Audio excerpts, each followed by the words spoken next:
The Fable of the Visitor Who Got a Lot for $3. The learned phrenologist sat in his office surrounded by his whiskers.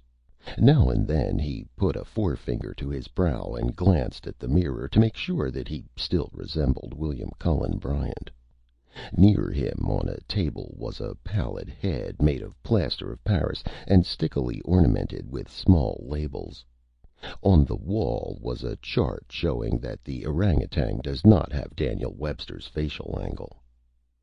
"Is the graft played out?" asked the learned phrenologist as he waited. "Is science up against it, or what?" Then he heard the fall of heavy feet and resumed his imitation. The door opened and there came into the room a tall, rangy person with a head in the shape of a rocky Ford cantaloupe. Aroused from his meditation, the learned phrenologist looked up at the stranger as through a glass darkly, and pointed to a red plush chair. The Easy Mark collapsed into the boarding house chair, and the man with more whiskers than Darwin ever saw stood before him and ran his fingers over his head, tarantula-wise. "Well, well," said the learned phrenologist. "Enough benevolence here to do a family of 8. Courage? I guess yes. Dewey's got the same kind of a lump right over the left ear.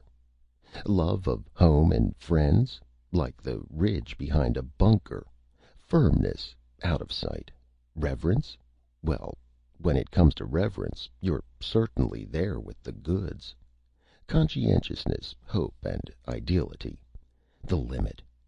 And as for metaphysical penetration, oh, say, the metaphysical penetration right where you part the hair. Oh, Laura, say, you've got Charles Eliot Norton whipped to a custard.